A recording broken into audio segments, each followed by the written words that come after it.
Yo, what's good, Commanders Nation?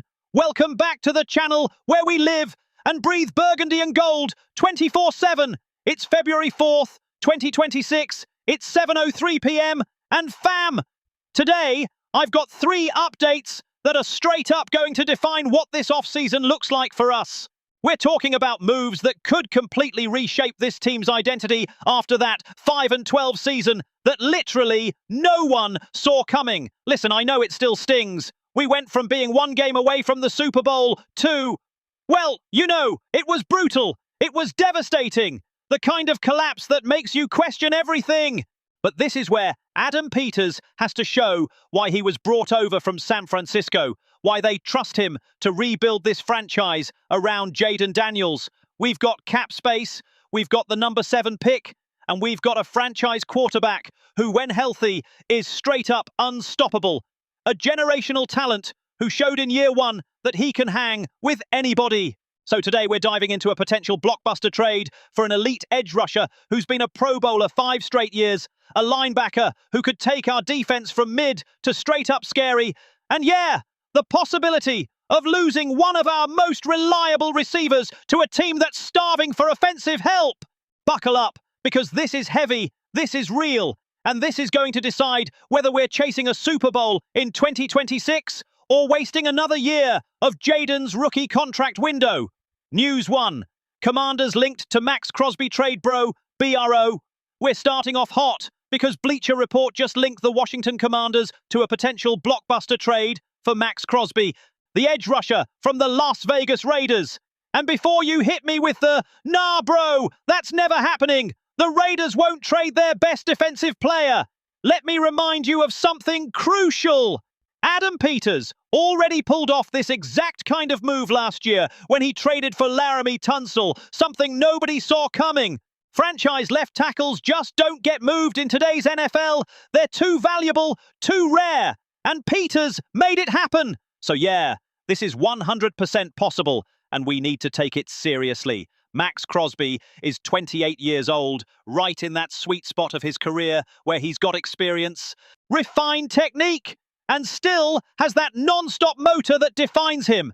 He just wrapped up a season with 73 tackles and 10 sacks in 15 games for a Raiders team that was flat out terrible.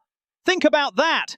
10 sacks on a team that was constantly losing, where offenses didn't even need to pass that much, where he was probably getting double-teamed and chipped all year because there were no other threats on that defensive line. That makes those 10 sacks even more impressive. It's the 4th time in 7 years that Crosby's hit double-digit sacks, and he's been to the Pro Bowl 5 straight seasons. Fam, that kind of consistency is rare. A lot of edge rushers have 1 or 2 good years and then vanish. Crosby's been elite year after year after year, and when you watch him play, you get it. Crosby's motor never shuts off. He's relentless, technically sound, with a full pass rush toolbox, and he's got that edge. That dog mentality you just can't teach.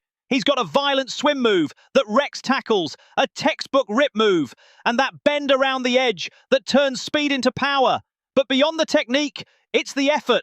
Crosby plays every snap like it's the Super Bowl. He doesn't take plays off. He doesn't quit. If the QB scrambles, Crosby's chasing him. If it's a run play to the opposite side, Crosby's sprinting downfield to make the tackle. That kind of motor is contagious in a locker room. Now here's the context that makes this make sense for us, and it's important to understand the full picture. Our sack leader this season was Von Miller, with basically nothing close to what we need from that position. Von finished with maybe 4 or 5 sacks, and that's being generous. He's a free agent. He's in his mid-30s, and while I respect everything he's done in his Hall of Fame career, he's clearly not the answer anymore. The decline is real. The explosiveness is gone, and you can't build a pass rush around a 35-year-old edge rusher. Beyond Von, who else do we have? Clelin Ferrell had some flashes, but isn't a consistent pass rusher. Montez Sweat had a down year by his standards. Casey Toohill is a rotational guy at best. The reality is, we don't have that true elite edge rusher who can take over games, who offenses have to game plan around, who keeps offensive coordinators up at night. Crosby is that dude. We need an edge rusher who can bring consistent pressure, collapse the pocket even when he's getting chipped, set the edge against the run, and make life hell for elite quarterbacks when we hit the playoffs. Crosby does all that and more. And bro, think about the quarterbacks we face in the NFC East. Jalen Hurts is mobile and extends plays. Dak Prescott, when healthy, can carve you up. Daniel Jones, okay. Daniel Jones isn't scary, but you get the point. We need someone who can get home against top-tier competition. According to Alex Ballantyne's report in Bleacher Report, the Commanders have the cap space to absorb Crosby's contract. Now, his deal isn't cheap. He's making around $23 to $24 million per year. But it's not outrageous for a player of his caliber, especially when you look at what other elite edge rushers are making. Myles Garrett is at $25 million per year. Nick Bosa is at 34.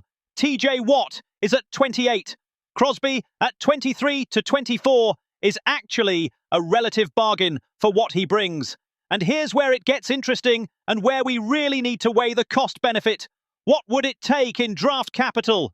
Ballantyne suggests it would likely cost the number 7 overall pick, plus maybe a mid-rounder in 2027. And bro, I know that sounds heavy. The number 7 pick is valuable. It's a guaranteed first-round talent, cost-controlled for 5 years. But here's the real question.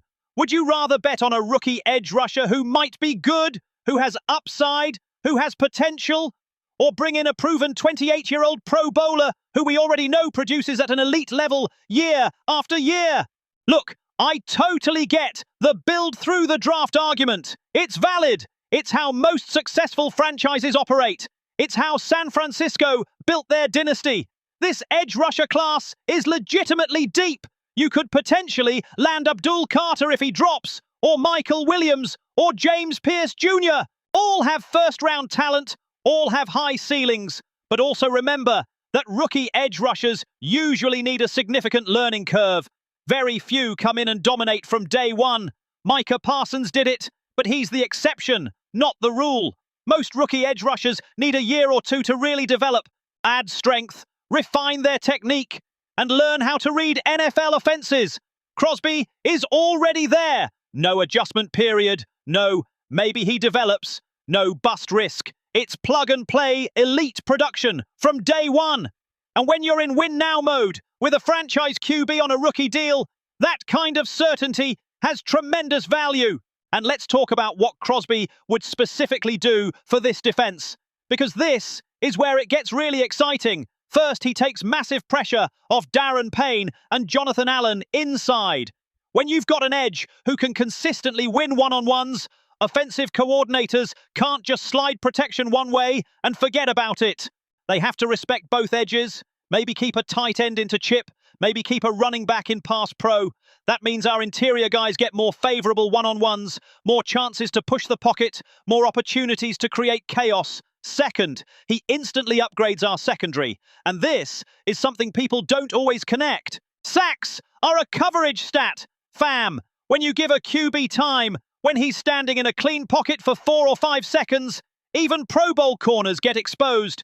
Receivers eventually get open. Timing routes hit. QBs go through their full reads. But when Crosby is collapsing the pocket in 2.5 seconds, when the QB has to get rid of it fast, when he's feeling that heat, suddenly your DBs only have to cover for a short window. Incompletions happen. Bad throws happen. Turnovers happen. Third, and this is huge, Crosby is also excellent against the run. He's not just a pass rush specialist who disappears on early downs. He's got the strength to set the edge, the discipline to maintain gap integrity, and the instincts to read run schemes and make plays in the backfield.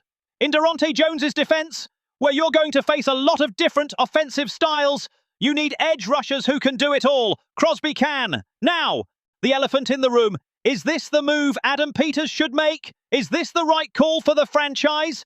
Look, I'm 100% team aggressively build around Jaden's rookie contract window. That's the philosophy that's worked in today's NFL, and there's clear evidence of it. We've got 4 years of Jaden on a rookie deal, which is literally the most valuable window in the modern NFL, more valuable than almost any other asset. Teams that have won Super Bowls recently did it exactly this way. The Chiefs with Mahomes before his mega extension. The Eagles with Hurts before they paid him. The Rams with Goff, even though that got messy later. The formula is crystal clear. Maximize talent around your QB before you have to pay him 50+ million per year. Because once you do, your cap flexibility disappears, your options shrink fast, and you have to be way more careful with every dollar. Crosby puts us in win-now mode instantly. Pair him with a healthy Jaden, an offensive line that's already legit with Tunsil locking down the blind side, and a few more strategic moves in free agency and the draft. And bro, we're right back in the mix. We're back in contention. We're back to being a real threat in the NFC. The NFC East is wide open right now. The Cowboys are clearly in rebuild mode after losing key pieces. The Giants are, well, the Giants, and probably going to be bad for a while. And the Eagles are always tough, but absolutely beatable, especially if we've got the talent to match up. Why not go all in now? Why not maximize this window? Because, bro, and this is important to understand, windows in the NFL close fast. Injuries happen. Players decline unexpectedly. Cap situations shift. Coaching changes happen. Nothing is guaranteed. Last season, we were one game from the Super Bowl. That's how close we were. Then injuries wrecked us. Everything fell apart. And we went 5-12. That shows you how fragile success is in this league. The only real downside, and it's legit, is that you're giving up draft capital you could use to build depth across the roster. And that's a valid concern. Depth matters a ton in the NFL. Injuries are inevitable. And if you don't have quality depth, 1 or 2 injuries can derail your whole season, like we literally saw this past year. But fam, keep it a buck. How many first-round picks actually turn into Pro Bowlers? How many become perennial All-Pros? The hit rate isn't as high as we think or want to believe. Studies show that about 50% of first-round picks become quality starters, and maybe 20 to 25% become Pro Bowl caliber players. Those numbers aren't great. Crosby already is that. He's already Pro Bowl caliber. He's proven. He's elite. He's a way safer bet than drafting a rookie and hoping he pans out. And this is key. You'd still have other picks to build depth. You've still got a second rounder, multiple mid-round picks, where Adam Peters has historically found incredible value. San Francisco built a dynasty largely through mid-round picks. Brock Purdy was Mr. Irrelevant. George Kittle was a 5th rounder. You can find talent throughout the draft if you're good at scouting, and Peters has proven he's elite at that. Personally, I make this trade without thinking twice. Give me Maxx Crosby. Surround Jaden with playmakers on offense and game changers on defense. And let's go compete for a Super Bowl in 2026. Because if there's one thing last season taught us, if there's one lesson we should take away, it's that windows in the NFL close fast, faster than you think. You can't assume we'll have time later, or we can build slowly and compete down the road. The time is now. The window is now. And Maxx Crosby might be the piece that takes us from playoff contender to legit Super Bowl threat. News 2. Devin Lloyd could hit free agency. Yo, listen. If there's one position where the Commanders have been consistently mid, consistently underwhelming, consistently just not good enough these past few years, it's linebacker. And I'm not talking they're decent, they're okay. I'm talking about the fact that we literally haven't had a true elite 3-down linebacker, a guy who can do everything at a high level in years. Probably not since London Fletcher retired. And that was over a decade ago. But that could change real quick, because according to ESPN's Michael DeRocco, Devin Lloyd from the Jacksonville Jaguars is likely hitting free agency. And bro, the Commanders need to be all over this. This needs to be priority number 1 in free agency. Michael DeRocco specifically reported that the franchise tag for linebackers is projected at around $27.5 million for 2026, which is just too high for the Jaguars given their cap situation and other needs. Lloyd is expected to command a big contract in free agency, probably in the 18 to 22 million per year range, which Jacksonville likely can't or won't pay. Fam, that's music to our ears, because we do have the cap space. We do desperately need an elite linebacker. And Lloyd is precisely the kind of player Daronte Jones needs in his defense to make it work at a high level. Let's break down who Devin Lloyd is as a player, because if you haven't watched him regularly, if you haven't studied his tape, you're missing out on one of the most complete, most versatile, most impactful linebackers in the entire league. Lloyd just finished a season with 5 interceptions, which is absolutely wild for a linebacker. To put that in perspective, most Pro Bowl linebackers get maybe 1 or 2 picks a year. 5 is elite safety numbers.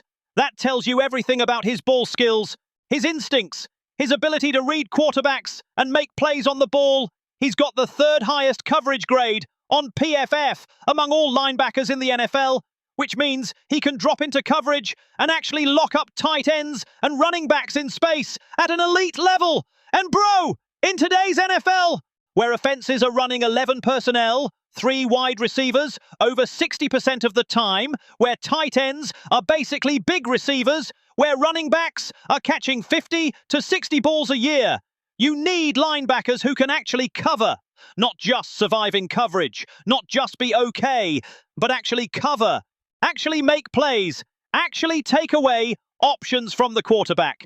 Lloyd does that at a truly elite level. He can match up with guys like Travis Kelce, George Kittle, Mark Andrews, and hold his own. He can run with running backs on wheel routes. He can drop into zone and read the quarterback's eyes to jump routes. That versatility, that coverage ability is absolutely priceless in today's NFL, and it's something we simply haven't had. But it's not just coverage, fam. And this is important because some linebackers are great in coverage, but straight-up liabilities against the run. Lloyd is also excellent, legitimately excellent against the run, with elite instincts to read and react, tremendous gap integrity where he's always where he's supposed to be, and the physicality to shed blocks from 300-pound offensive linemen and make tackles in the backfield. He finished with over 100 tackles this season, and not just clean-up tackles 7 or 8 yards downfield, but tackles for loss, tackles at the line of scrimmage, impact tackles that stop drives. And here's the part most people don't know, the part that doesn't get talked about enough.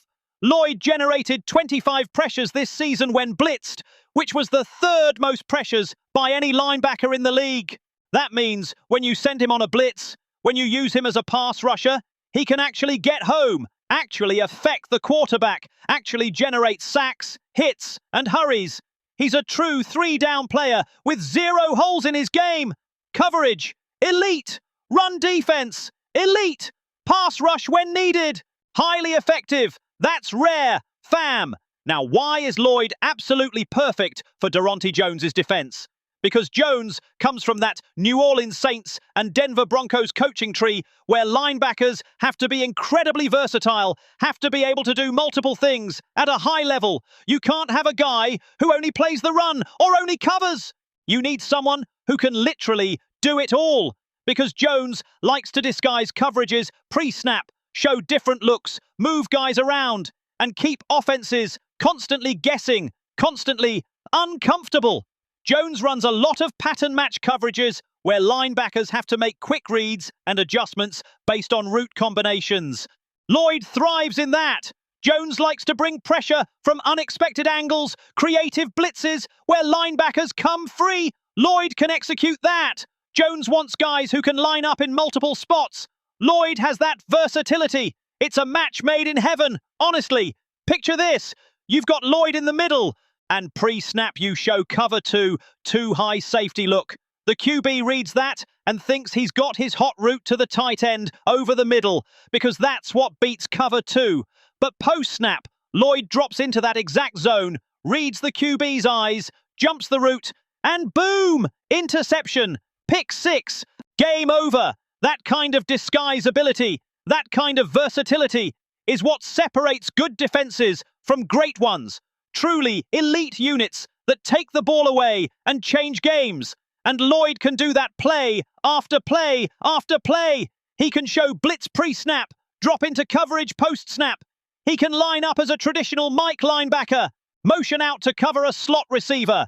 He can play in a 3-4, can play in a 4-3, can play in nickel packages.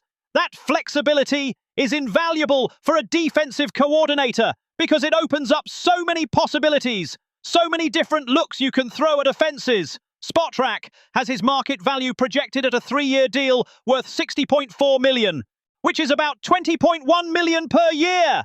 And bro, for an elite linebacker in his prime, he just turned 27. That's actually a very fair deal, maybe even a slight bargain. Look at what other elite linebackers are making. Fred Warner from the Niners is at $19 million per year. Roquan Smith from the Ravens is at 20. Shaquille Leonard was at 19.7 when he signed his deal. Lloyd is in that exact tier of talent, and he's worth every penny. And here's the kicker. Here's why this makes so much sense. Fam, the Commanders are projected to have top 5, maybe even top 3 cap space this offseason. After a few more roster moves, cutting some dead weight, restructuring a few deals, we'll probably be sitting on 80 to 90 million in available space. We can easily afford Lloyd at 20 million per year and still have plenty of room for other major moves. This isn't an either-or situation. It's a yes and. We can sign Lloyd and make other impactful additions. Think about it like this. And this is the key point. If you bring in Lloyd, you instantly upgrade the defense in multiple areas at once. Coverage gets dramatically better because you've got someone who can actually match up with tight ends and running backs, who can take away the middle of the field. Run defense improves significantly because Lloyd has the instincts, the physicality, the gap discipline to fill holes and make plays. Pass rush improves because now you've got another effective blitzer who can bring heat from the second level. He's a force multiplier. He makes everyone around him better. The DBs don't have to cover as long because Lloyd's blitzes get home. The D linemen get more one-on-ones because offenses have to account for Lloyd. The other linebackers can play more freely because Lloyd can handle the toughest assignments. That's what elite players do. They elevate everyone. And bro, this is critically important to understand. Lloyd is entering his prime years. He's not a 30-plus-year-old vet you're paying for what he did in the past. He's a 27-year-old player who's just now hitting his peak, who probably has his best football ahead of him. A 3-year deal takes him through age 30, which is exactly the window you want to pay for. You're not overpaying for decline years. You're paying for prime production. The reality, and we need to be real about this, is that Adam Peters needs to make a splash in free agency after a brutal 5-12 season, after falling from the NFC Championship game to the bottom of the division. Fans need to see that the front office is being aggressive, that they're committed to winning now, that they're not okay with mediocrity. Signing Devin Lloyd would be exactly that kind of statement move. He's a recognizable name, a Pro Bowl caliber player, and someone who makes the entire defense measurably better. Think about the message it sends. It says, we're serious about fixing the defense. It says, we're willing to spend money on impact players. It says, we're building something special around Jaden Daniels. That matters for team morale, for fan confidence, for organizational momentum. And beyond the intangibles, Lloyd literally makes us a better football team right away. Personally, I'm going all in on Lloyd. Make him your absolute top priority in free agency. Offer him that $20 million per year on day one, maybe even slightly overpay if you have to lock him in and bring him to Washington.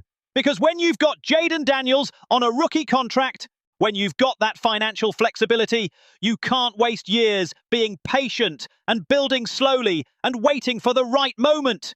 You've got to be aggressive. You've got to strike while the iron's hot. And Lloyd is exactly the kind of aggressive, high-impact move that can legitimately change the trajectory of this franchise defensively. News 3. Deebo Samuel could be leaving Washington for the Raiders. Yo, this one stings. Not gonna lie. This one hits different. Deebo Samuel was hands down the most reliable, most consistent, most dependable receiver we had all season. With all the brutal injuries we had in the receiving corps, Terry McLaurin missing significant time, Olamide Zaccheaus battling injuries all year, rookie receivers struggling to adjust. Deebo was there, week after week after week, making plays, moving the chains, being that veteran presence we desperately needed. 802 yards from scrimmage, 6 touchdowns, and more important than the raw numbers, more valuable than the stats, consistency and reliability every single week. But according to Yardbarker's Seth Trackman, there's a very real chance, maybe even a likelihood, that Deebo ends up with the Las Vegas Raiders this offseason. And bro, as much as it hurts to say, that might actually be the right move for both sides. Let's keep it 100% real here. Adam Peters has a clear mandate, an explicit directive to get younger and faster across the roster. That's the philosophy, that's the vision, and it makes total sense when you're building around a 23-year-old franchise quarterback who's just entering their prime. Deebo is 30. That's not old, that's not washed, that's not done, but it's also not young in NFL years, especially for a receiver whose entire game is built on yards after catch, physicality, taking hits, and running through contact. The question Adam Peters has to ask himself, the one that keeps GMs up at night, is it worth re-signing a 30-year-old receiver when you could use that cap space on younger talent with more long-term upside? And bro, that's not disrespecting Deebo. That's not saying he can't play. That's just cold, hard NFL business. And here's the full context on the Raiders that makes this scenario make complete sense for both sides. They are absolutely desperate for receiver help, genuinely desperate. They're going to draft Fernando Mendoza with the #1 overall pick. They've got Brock Bowers, an absolute stud at tight end, one of the best young TEs in the league. But their receiving core is rough, doesn't even begin to describe it. It's bad, fam. Jack Beck and Dante Thornton, their rookie receivers, had really tough rookie years, struggled to get separation, struggled with drops, struggled with the speed of the NFL game. And the most proven receiver they have under contract is Trey Tucker, who's a nice player, a solid contributor. But he's a WR3 at best, maybe a WR4 on a good team. That's just not enough support for a rookie quarterback, especially not a #1 overall pick who's supposed to be your franchise savior. Deebo fits perfectly with what the Raiders need. He's not a true WR1 at this stage of his career, let's be honest about that, but he's a very solid, very reliable WR2 who can do serious damage on short to intermediate routes. He's a legit YAC monster who can turn 5-yard catches into 20-yard gains, and he's exactly the kind of receiver who helps young quarterbacks succeed, who makes their job easier, who gives them confidence. Fernando Mendoza is going to need those easy completions early, those quick hitters, those high-percentage throws where the receiver does the work after the catch. Deebo is elite at that, always has been. He can catch a slant and break 3 tackles. He can catch a screen and take it to the house. He can run jet sweeps and gadget plays. That versatility, that YAC ability, is perfect for a young QB trying to find their rhythm. Spotrac estimates his next contract at 2 years for $26 million. That's $13 million per year, which is totally affordable for the Raiders, who have a massive $91.5 million in cap space.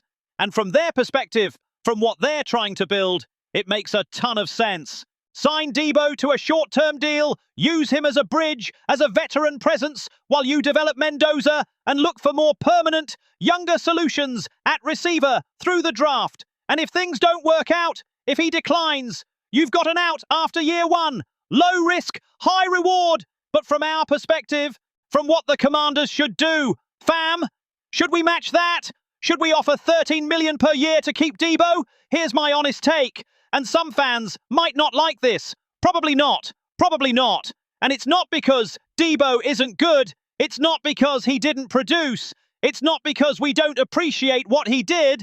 It's because cap space is limited and we've got significantly bigger needs in other areas, especially on defense. If we're going to spend $13 million per year on offense, I'd personally rather it be on offensive line depth to protect Jaden, or on a true young WR1 who can be here for 5 to 7 years, or on keeping our own young offensive talent that we've developed.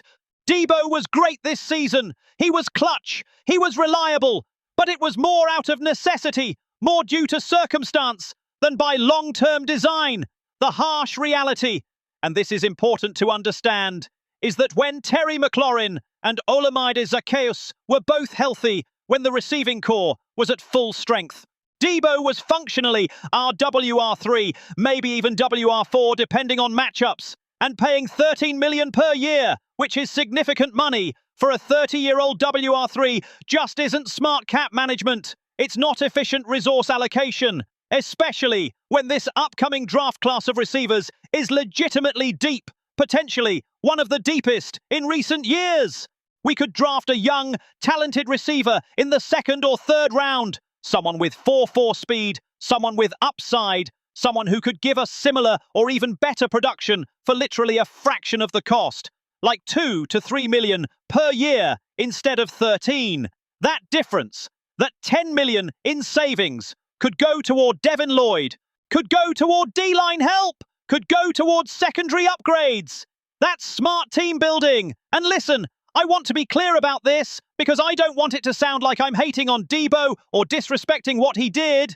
The dude absolutely balled out for us when we desperately needed him, when everything was falling apart, when injuries were wrecking us, when young guys were struggling. Deebo was there making plays, total respect, complete appreciation. But business is business, and Adam Peters has to make decisions that set this franchise up for sustained, long-term success. Not just feel-good moves. Sometimes that means letting good players walk, letting productive vets go to other teams. It's part of the job. It's why being a GM is so tough. You can't be sentimental. You can't make decisions based on feelings. You have to be cold and analytical about value, fit, and long-term planning. And bro, think about it from a bigger picture perspective. If the Raiders offer him $13 million per year and we don't match, that gives us more cap flexibility to go after Devin Lloyd at $20 million per year, to maybe pull off that blockbuster trade for Maxx Crosby and absorb his contract, to sign another key defensive piece in free agency. Defense is where we really need help.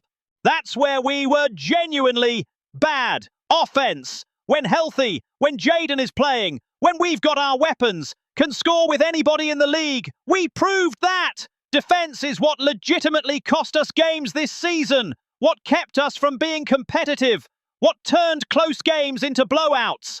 That's where the investment needs to go. So my honest prediction, Deebo signs with the Raiders for something around $13 million per year. We genuinely wish him the best, thank him for everything he did, and use that cap space more strategically, more efficiently. Maybe we draft a young receiver with upside in rounds 2 through 4.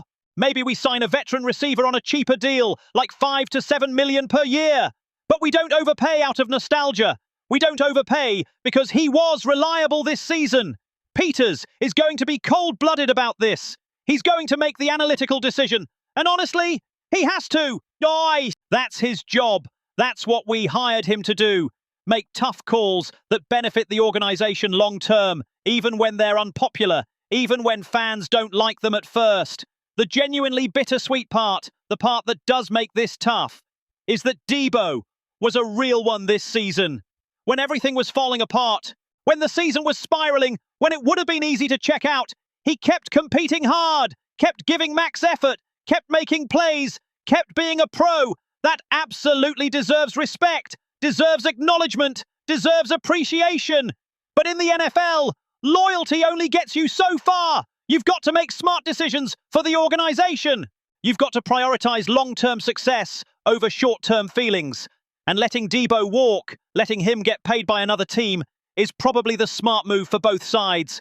He gets paid, gets to play for a team that really needs him, gets to potentially mentor a young QB.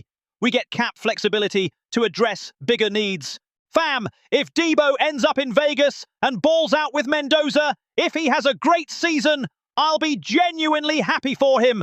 The dude deserves success, deserves to get paid, deserves to be appreciated.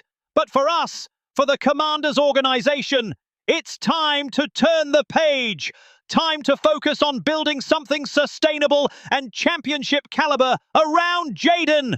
And that means making tough decisions about veteran players. All right, Commanders Nation, there you have it. 3 stories that are straight up going to shape, going to define our entire offseason and potentially the next 3 to 5 years of this franchise. A possible blockbuster trade for Maxx Crosby that would give us that elite, game-changing edge rusher we desperately need. Someone who could transform our pass rush overnight. Devin Lloyd hitting free agency, which is literally the perfect opportunity. Maybe a once-in-5 years chance to finally land a true three-down linebacker who can do everything at a high level. And Deebo Samuel likely leaving for the Raiders, which hurts emotionally, but is probably the right business decision for our long-term plan. This offseason is absolutely crucial, potentially franchise-defining. Fam! Adam Peters has to nail this. He has to execute at a high level. We've got the cap space to be aggressive. We've got the draft capital to make moves. And we've got a franchise quarterback in Jayden Daniels, who's already shown he can compete with anybody when healthy. All the pieces are there. All the ingredients are in place to make a serious, legitimate run in 2026 and beyond. But we've got to be aggressive. We've got to be smart.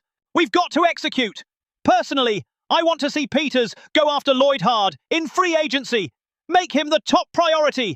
Offer him whatever it takes within reason. Seriously explore that Crosby trade.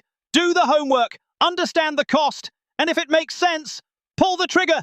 And let Deebo walk. Wish him well. Thank him for everything. And use that money more strategically. Build through smart veteran additions that fill critical needs. Draft picks that bring in young talent and depth. And let's run it back.